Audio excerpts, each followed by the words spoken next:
Julia, you've got the It's already live, Sorrel. yeah. What? Hi, Chase. You go. Go.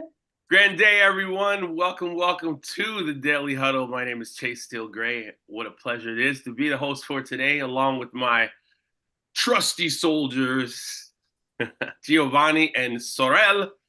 We are here as always. We have a great time. We connect on a level that I don't know. I think it's incomparable, actually. So we have a great guest today. Her name is Julia Garrison, and I just think you're in for a treat today. I don't know how to bring her in, but we're going to discuss something very, very strong, and she's going to lead us to it. And in honor of Julia, I'm going to set you up with this quote, and the quote is by Bruce Lee. The quote is, "Be careful of the negative thoughts in your mind because they are the weeds that will strangle confidence." Let's get it. Wow. Wow.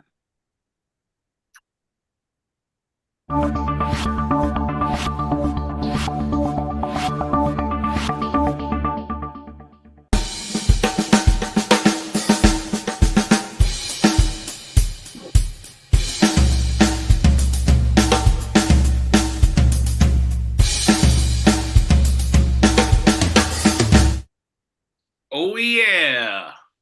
90%. Almost got it down, the air drum. Almost. Well, here we are again, my good people. And I get emotional when I speak about this girl. She's one of my favorite people on the planet. And I mean that 100%. I'm not lying. She's probably she's like I think she's like the Halle Berry of attitudes, I think. I've never said that sentence before, but that's for you. Um, our topic today, man, this is a deep topic. How do you cope with invisible pain when empathy seems scarce? I'm gonna let Julia open that up in a couple seconds, but let me tell you a little bit about her before we go into it. This, by the way, is probably the longest bio in the history of the Daily Huddle. I think it is incredible. It's so incredible. So I'm gonna try to get through it because this is an amazing bio. So, Miss Julia Garrison, a proud native of New York City, embarked on her musical journey at a tender age, commercing her singing endeavors at the Chorale Seventh-day Adventist Church when she was just 3 years old. By the time she reached the age of 13, her remarkable talent had propelled her into renowned NBC show Showtime with Apollo, which she graced the amateur night stage. Over the years, her exceptional performances resulted in numerous victories, earning her repeated invitations as a distinguished performer. Her journey reached a pivotal moment at the age of 17 when she achieved victory in the teen division of the CBS show Big Break, hosted by legendary Natalie Cole. Since 93 to 97, Julia took center stage, the lead vocalist of the illustrious Sony Hall of Fame recording group, Assorted Flavors, all-female ensemble specializing in pop and R&B. Collaborated with the hit producer Dave Jam Hall, noted for his work with artists such as Mary J. Blige, Usher, Mariah Carey, Madonna, Brownstone. They crafted mesmerizing songs that led to a record deal. The eponymous album achieved significant mainstream recognition, securing 56th spot on the Billboard charts with the hit single Make Up Your Mind, featuring the iconic Big Daddy Kane. Assorted Flavors also contribute to the Money Train soundtrack, which is amazing. Julia's multifaceted success continued to blossom as she ventured into the world of acting. Her undeniable talent earned her the lead role of Black in the hit comedy film Ride, which featured Cedric Entertainer, John Witherspoon, Malik Yoba, and many, many others. To further enrich her acting portfolio, Julia embarked on a journey across national stages, participating in a multitude of plays, Dreamgirls, starring BJ Cosby, Beehive, all these things. And you know what? Julia's with us today. I got it. I did it. I did it the best way possible. My goodness. Dude, Oh gosh. Julia, it's so great to have you today. I don't think it's I don't think it's a mystery how much I love and care for you as a person. You and I have known each other for Over 10 years. over 10 years, right? We performed on stages all over the place, in the country, out of the country. And the one thing that makes me bring you on this together thing that we have is your attitude. Now, when we speak about this topic, invisible pain and empathy, I want you to kind of open that up for us in a very succinct fashion, because there's a lot that we have to talk about. But in general, I want to ask you one question before you open that up. And that is, what is the fuel, the juice? What is it that makes you Julia? This vibrancy, this light, this illuminating presence that you have. What do you think is that thing? Coming from you, I want to hear it from you. No one has ever asked me that question before. I'll take it. Oh my God. The first thing that came to my mind just now in my heart, once you got to the end of the question, was people. I love to see other people happy. It brings me so much joy. And it's not even about just people that I know personally, people that I'm connected to, people that I love, that love me. It's just people in general. Right. And I feel now that that's like my driving force. And so this resilient spirit that God has given me, it has allowed me to overcome a lot of things. And it's also allowed me to tap into my joy when I'm really sad. Right. And also this natural instinct that I have to walk in love, which I didn't know that's what it was until I got older and I started growing spiritually. But there's just something about giving joy to others, whether it's spiritual. You'll be surprised what a smile a day could do. Don't I know it? Just saying hello to someone on the elevator. I've made some wonderful connections with people throughout the world, people that I may never see again. But in those moments, it was such genuine connection. We had authentic conversation, whether it was 5 minutes or an entire hour. But I always walked away, I always left feeling like either I learned something or I knew that I touched that person and that I made their day. And that made me feel good. Right. And considering that I'm a happy, sad person myself, I know what it feels like to just be really down and sad. I know what it feels like to deal with depression, to deal with emotional and physical pain. Right. And so in knowing that, I have a lot of empathy for other people. And I also have a strong intuition, which is pretty scary. So sometimes I can pick up things on other people's energy and instantly I want to try to do or say something, Right. Just to let them know that they're seen or that I feel you or I care. It's weird, but it's a genuine care. I may never see that person again, but in that moment, I really, really care. I hope you're understanding what I'm trying to say. I do. I understand because I know you and I know how you flow. Watch that hat, by the way. Sleep with one eye open. I'm gonna need that hat later. So the thing is, and I read this title a few times because I know you. When we talk about invisible pain / scarcity of empathy, they're two things that can be separate, but obviously are intertwined in the grand scheme of life. For you, describe your invisible pain, but also I want to know, do you sometimes get caught up in an expectation for empathy? If you know what I'm saying? Like you unpack that. I really do, mainly with the people that are in my circle. Of course, family, friends, and even the genuine connections that I've made with people that I work with who I also considered consider as friends and extended family. I consider my friends extended family. I'm trying to work on that now, of not having that expectation, but it's so hard because the way I show up for people, whether it's emotionally, spiritually, giving affection, advice, helping them out physically, even helping them out financially, being behind in bills and struggling, and somebody may have a need. And I really can't afford to do this. But then I say to myself, maybe they're a little worse off than I am. Right. So let me do what I can and trust that God is going to take care of my needs. But right now, this person needs me more. So I can honestly say, when I'm walking in that space of walking in love, extending myself to people, helping people, whether it's physical or emotional, I have no expectations in that moment. I genuinely don't. Mm-hmm.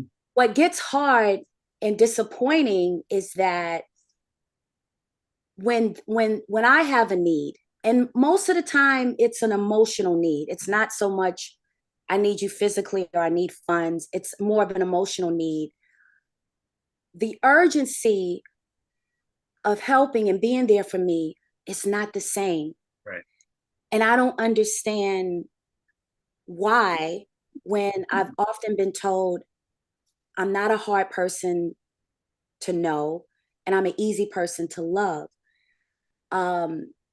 I've been told many times throughout my life that I'm the type of person that you don't have to know for an extended period of time to know who I am, because I'm so open and I'm transparent and I'm very big on communication. And sometimes I may overshare, but I enjoy giving myself to someone that I'm connecting with. And I don't mean in a weird way, but giving myself of like being honest about my thoughts, my feelings, my experiences. Right. So yeah, so the disappointment is there, and I'm trying to work on not having the expectations. But when you reach out to someone that's in your inner circle, or someone that you feel that you have a genuine friendship or connection with, and there's a need, isn't there a hope that they would be there for you? Yeah, I mean, you and I have discussed this in one way or another, and you and I are of the same fiber, where we feel like like when you walk into the room, when I first met you, I still remember it. I was like, yeah, who is that? And it was your energy. We were on stage, we were doing our thing. I think we might have been, I don't know if we were at a showcase, so we were at whatever, and we met and we instantly, whatever. And I remember you, I remember you singing, you were singing some song, and you were like, "Hey, everybody, I'm Julia, and I'm an Aquarius." And I was like, hilarious, hilarious. Why did she tell us she was an Aquarius? I was like, that's hilarious. So I was like, this girl and I are going to be friends. And we become more and more friends over the years.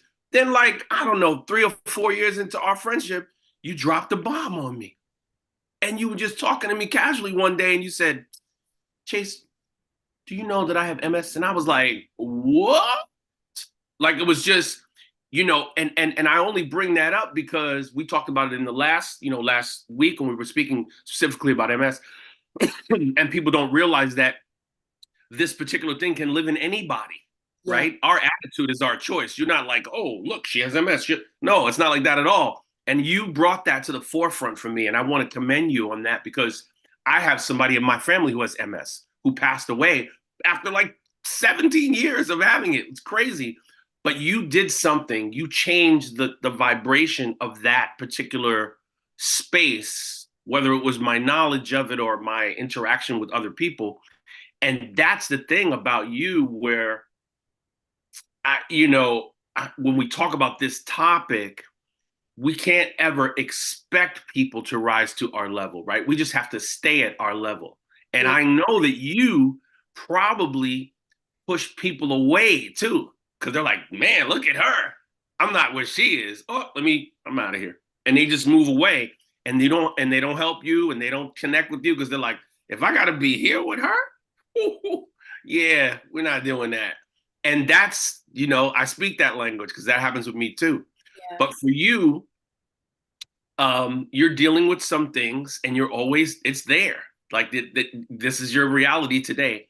And I think that your words, just what you've said so far, people need to hear that, because we don't ever know, right? We don't ever know what someone's going through. I could look at you 50 times in 50 parts of the city, and they describe that girl, and I describe you the same way every time. I would never think of anything like that. What do you want to say? In the course of a day, we're entertainers. We're doing a lot of things on stages around different people we don't know, so on and so forth. In a day, what would you say are one or two things that you stand by that keep you buoyant, that keep you on that level? Because I know sometimes you have to catch yourself. You might be falling on that day and say, oh, whatever. I've never heard you down, except when we get into the trenches and we allow each other to be there. But how do you deal with that? Like, I'm asking, what are like some of your go-tos? They could be psychological, they could be, culinary, whatever it is. What is it that you hold on to more than anything? The one thing I do every single day, of course, when I open up my eyes, I say a prayer. Mm-hmm. Sometimes it's a prayer, and sometimes I'm just having a conversation with God. My daily word, constantly feeding myself, whether I'm listening to a Bible podcast, watching one of my favorite, or listening to one of my favorite Bible teachers. I try to do that every day, just to feed my spirit. And then reminding myself of some of my favorite stories in the Bible. The story of Joseph and his brothers. You remember how they were jealous of him and they were going to kill him. And one brother said, let's not have his blood on our hands. Right.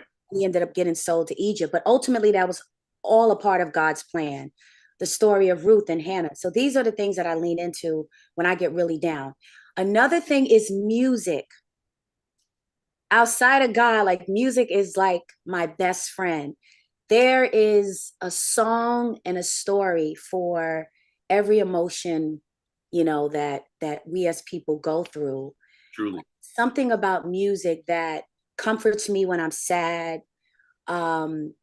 It's compatible. Some songs are right there where my joy is. There are songs when I'm confused, I feel like give me answers. Songs when I don't know what to do, but they comfort me in a way that lets me know that I'm going to be okay. Another thing is cooking. I love to cook, and I could probably give you a list of 50 people that will confirm that I'm a really, really good cook. I'm coming over. I told you last week I'm coming over. I pass by your place all the time. I'll be like, I'm coming over. Trust me. Trust and believe. It's so therapeutic. And the last thing is just helping other people. I volunteer sometimes, which I'm going tomorrow as well. Oh, good. And I find that with complete strangers that you're helping, there's no expectations. Right. They may not say thank you. They may not care. They may snap at you because of what they're going through. But there's something about it that feels very comforting to me. Because like with friends that you need, that you connect with, and we say we love each other, you've been there for them. And like I said, when you need them, the urgency to help or support is not there. And I'm always trying to remind myself of one of my favorite quotes. I'm going to do what you did in the beginning, because you have the best quotes. I love your page. Don't expect you from other people. Ooh, that's one of my favorites. Oh my gosh. I've run into that a million times. So I'm trying to get to the point where I think it's important. You should have expectations when it comes to your spouses, your friends, your family. But I'm trying to get to the point where when I get disappointed, not to like let it really knock me down, and continue to walk in love, because that's what the Bible instructs. When I get overwhelmed, depressed, or even angry, I don't get angry a lot. It takes me a while for that to build up. But I always revert back to God's word, like do unto others as you would have them do unto you. And walking in love. Do not, Galatians, do not grow weary in doing good, for in due time you should reap. You will reap. Not that we should do good because we want God to bless us, because he knows our hearts. But if you have a heart of being a cheerful giver and you walk in that space naturally, not just with people you know, but strangers, sometimes there will be rejection. Sometimes people won't appreciate it. And sometimes people may take advantage. But continue to do what God would want us to do. And remember, ultimately, our blessings come from him. So, and I don't want to be too long with it because I know we have a short amount of time. So when I start to feel really weary and I think to myself, maybe I should change. Maybe it would be safer for my heart to not, to not be disappointed and not be hurt so much. And sometimes I'm thinking that's where I'm going to go. But then I fall back into who I am, I guess. I can't change that. And that's why when I started volunteering, it was like one of the best things, because now I'm touching other people's lives who don't know me, but I can see they're gracious and they're excited and they're even surprised that this person is speaking to me in this way and helping me out and talking to me. And I'm standing on my legs for a couple of hours, with MS, but I love it.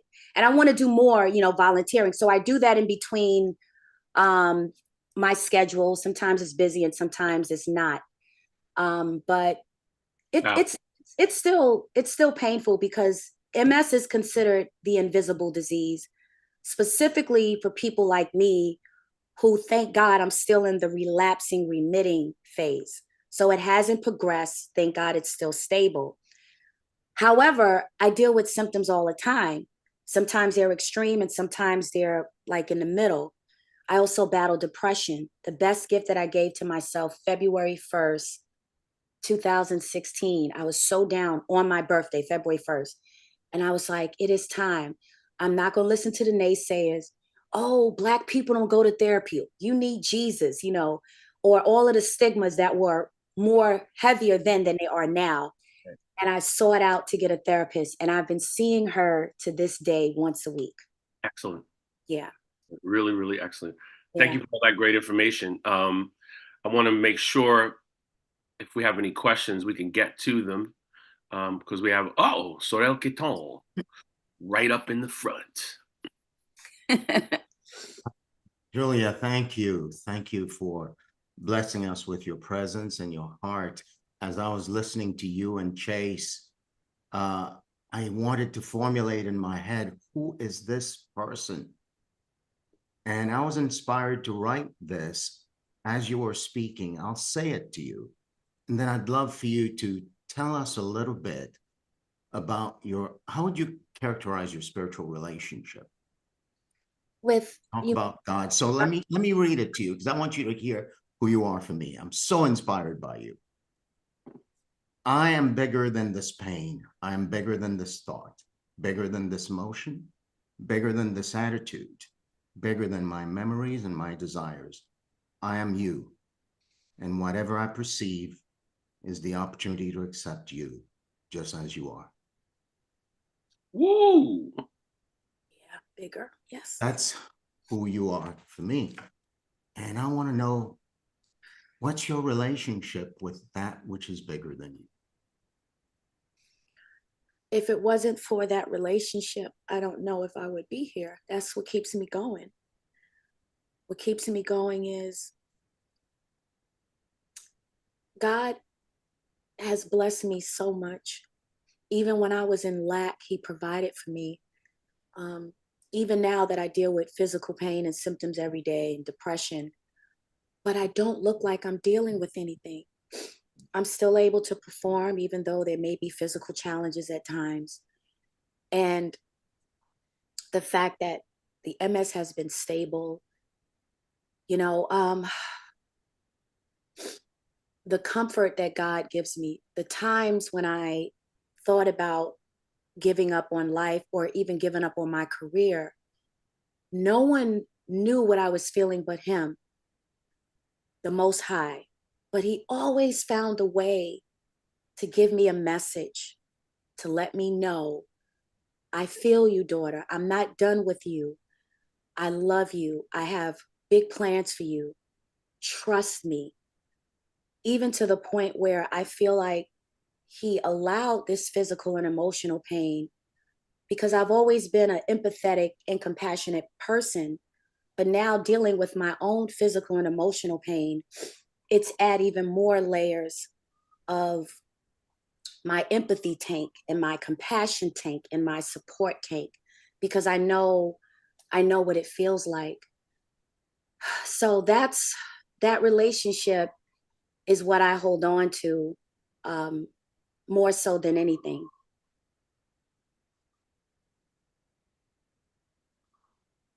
That was amazing, Sorrel. Can you send that over? Can you send that either to my personal text or into the chat? That was really beautiful. I'd like to kind of recreate that.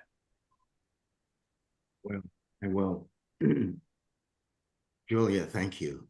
Thank you. Thank you. Was that Cece I saw? Yes, this is CC. CC. I love this topic. Thank you so much for being so generous. I'm learning so much and I'm really grateful for your personal share.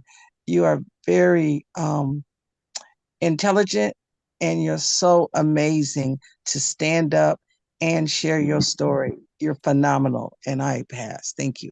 Thank you. Excellent, excellent. Rashida.